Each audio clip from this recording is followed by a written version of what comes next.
Hi DDO players, this is Rain from the Sarlona server. I've had some requests from guildies and pug groups to to post a video about this build, how it's put together. The highlights of this build are there's a couple of different ways you can do it. He's currently in the best of both worlds kind of setup. There is a high DPS setup, there's a best of both worlds, and then there's a tanking setup. Right now I'm kind of in the best of both worlds. How that works is most of my DPS comes from my enhancements. There is a way to adjust this to make it more of a tanking tree by taking things like Key Shout, which works off your concentration, which you can see my concentration is pretty high. And you can also bump up your saves here and your healing amp to make yourself a more viable tank. You will end up losing some DPS out of the, taking from the assassin tree to do so.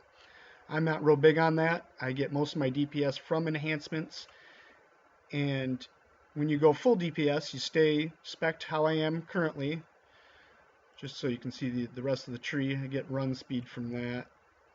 You can also take haste, 30% haste for minimal investment right there as well. The way you set up currently, though, it's kind of the best all-around setup for survivability and damage. If I were to go into Dreadnought, this would be mainly for DPS. I would lose a lot of hit points, a lot of AC, etc. His survivability would go down, but there is a large increase in damage. It's noticeable. It's not massive, but noticeable. I'll give you a look right now. Some of the highlights of this build are the synergy between stun, shadow double, improved feint, whirlwind, etc.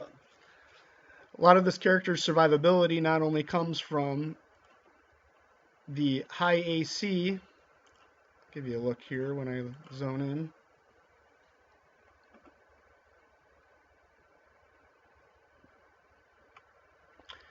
Inquisitor Noman waits for you near the entrance, an irritated scowl on his face. So you can see self-buffed with shift buffs. I'm looking at 165 AC. Below average PRR. It does scale dramatically. So to invest more, I do have the items to bump that up, but I would, it's just not worth what I would lose to do so. In this mode, I do have 2 easy heals for low mana cost, or spell points, how some people know it. So it's just not worth it to bump that up anymore. Decent saves.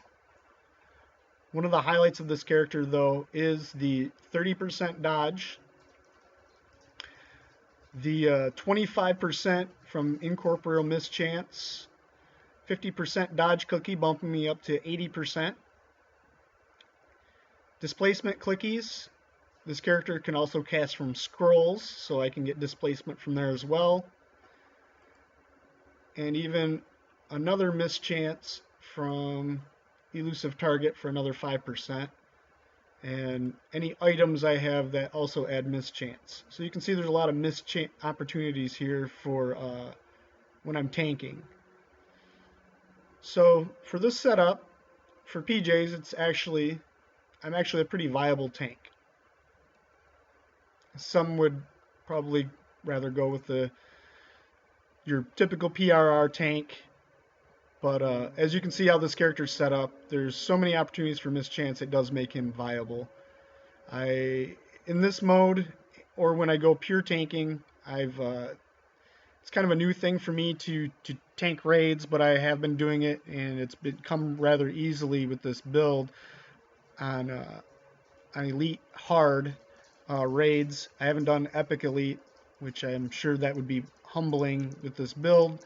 Who knows? It's worked pretty well so far. The DPS is rather nice too. I still keep some really great DPS with this build. This is, I'll just give you a look. This is the best of both worlds style. If I were to go Dreadnought, there is a major increase in damage, but this will just highlight how well the character works.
So while he's talking, another thing that brings this character a lot of synergy is the stun.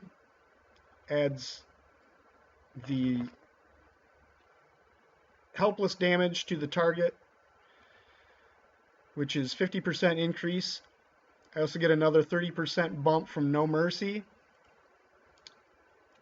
And the synergy from Sense Weakness adds another 30%, bumping me up to 110% extra damage when something is stunned,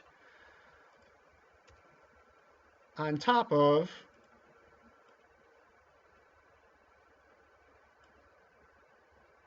(17 dice 6 sneak attack damage, which accumulates on the target. More sense weakness damage as it dies. We also have tons of things here. Obviously, when something's stunned, it can't hit you back. We have improved feint, which is an AE bluff. So when I hit double strike, I AE feint, which bluffs everything in front of me, makes it susceptible to sneak attack damage. Then I hit whirlwind after shadow double, gives me many hits on the mobs. Like it whirlwinds everything, hits them multiple times in front of me.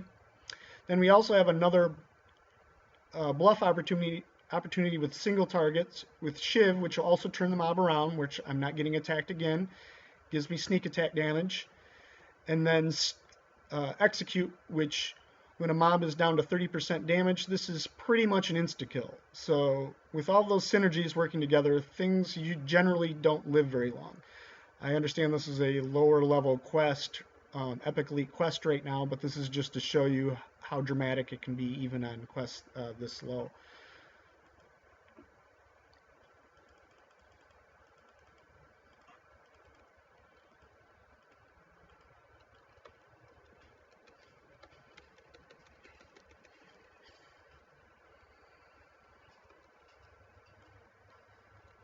You see, most things don't even get an opportunity to hit me. There's a lot of things that make the survivability go up on this character. Stuns, bluffs, you name it.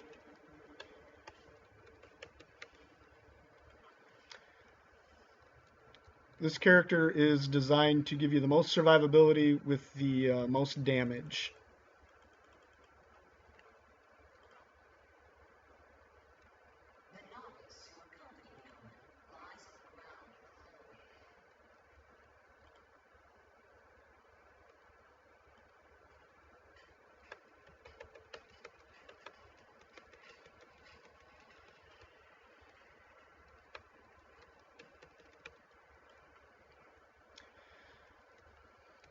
As you can see too, a lot of mobs get knocked down. I have balanced attacks twisted in, which on a roll of 20, you gotta imagine when I'm double striking with a whirlwind, there's lots of opportunities for those. Mobs get knocked down. I also have a knockdown with my hand wraps.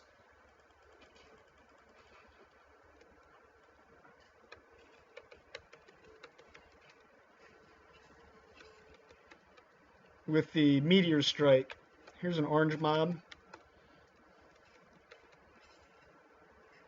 I'll give you a look at execute. Knockdown. Oh, hit a little too soon. But you get the timing down, which after you play the character for a bit, it's pretty easy to insta-kill quite a few things. This is a character where you can easily lead the kill count in a raid and also be the tank. Either way, gives you some options.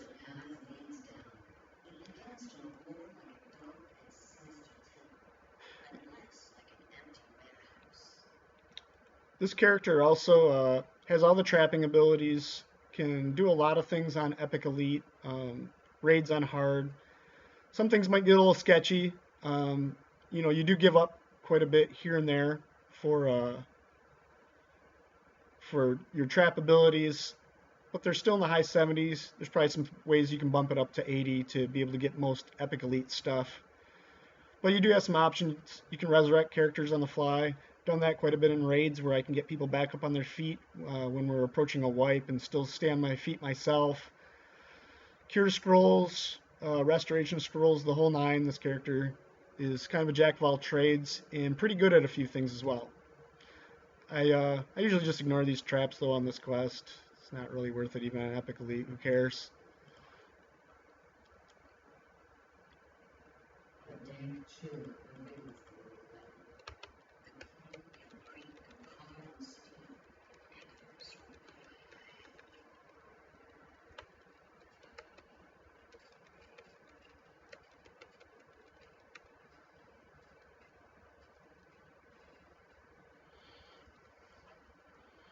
As you can see, the synergy with all the knockdowns, stuns, bluffs, the dodge chances, and then the synergy with all of the sneak attack, stuns, helpless damage, all those things work together to make the character a very viable character in a group or solo.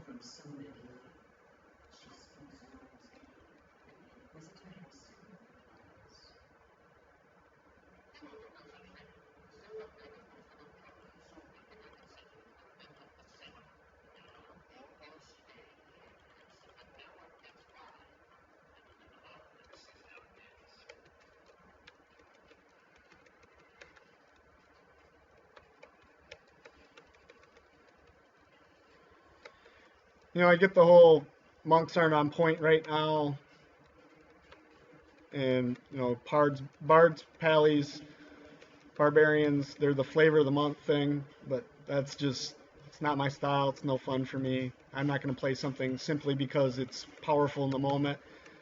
Monks will get their pass, and which could make this character, this type of build, potentially even more lethal. Or, it might not affect splash builds at all. It's hard to say. I'm sure it'll be.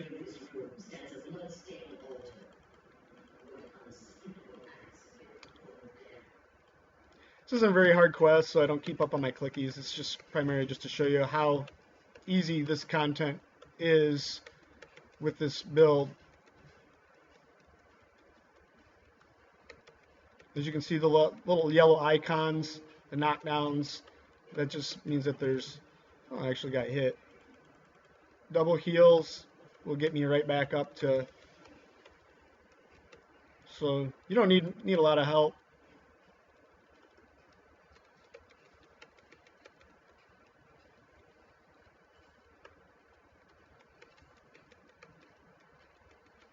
As you can see, he's pretty much out of commission. And then I get him low, double strike, boom, bluff, dead.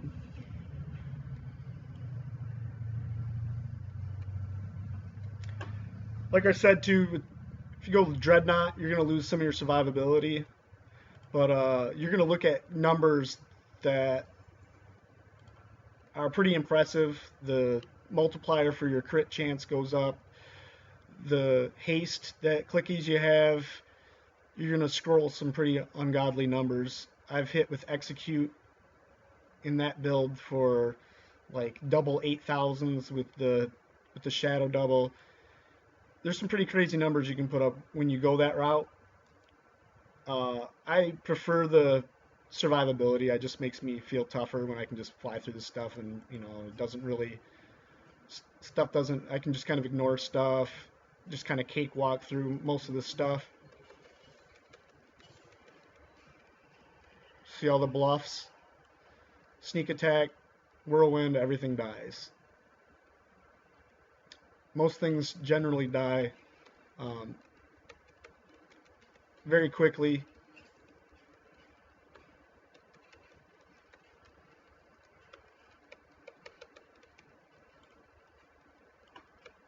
Damn things.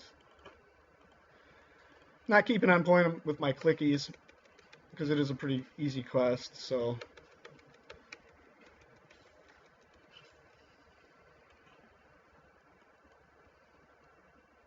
ignoring traps, etc. But you do have a lot of options with this build. You can play with it.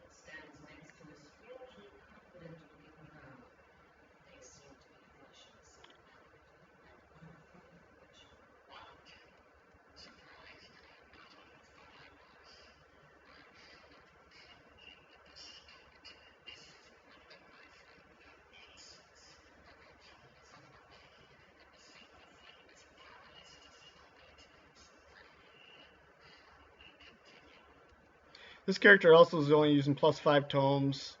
He's only got 4 past lives, 8 epic. He's not optimal. He's not all the way done, but as you can see, he does pretty well how he is right now. When they do a monk pass, I'm sure it'll make him even more powerful.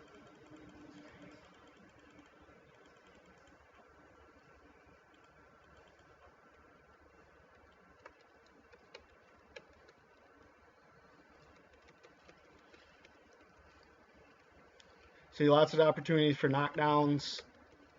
Plenty of bluffs when stuff is back on its feet.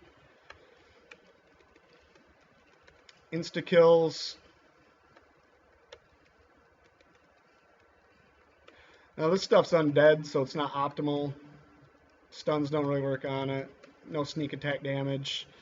So everything's not always optimal situations for this guy, but when they are, it's pretty incredible. Now as you can see, here's an orange mob.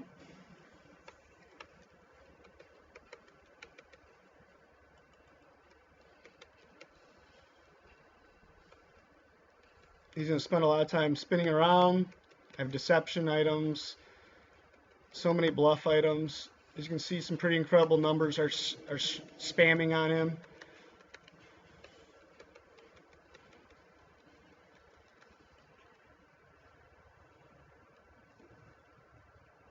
And then with the red mob, it's actually another nice thing. We have Assassin's Trick. A lot of people think it's junk, but it'll add to a lot of party DPS on stuff that's generally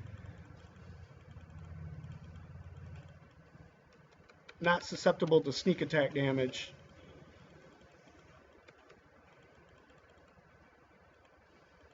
Let's get that guy buffed up. Here we go. This guy is a red, so we'll buff up a little bit here for him. As you see, once things are going, I got all my clickies going. Damage is scrolling. It's the mob doesn't really stand a chance.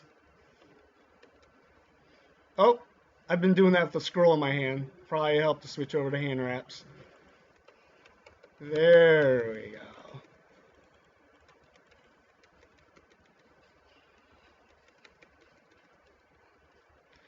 If I had a nickel for every time I did that.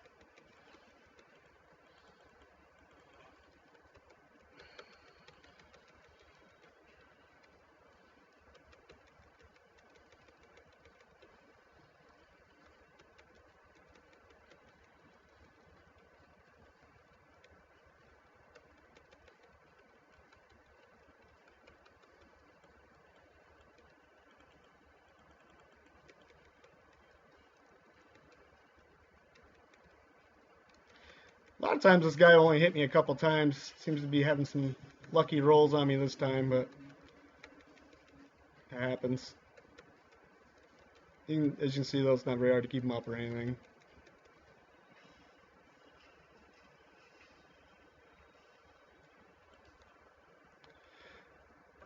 So yeah, if you have any other questions, feel free to put in your 2 cents. If you have anything that you can add, that help, etc., I'm all ears. Thanks for watching, and I'll see you on the Sarlona server. Thanks. Bye.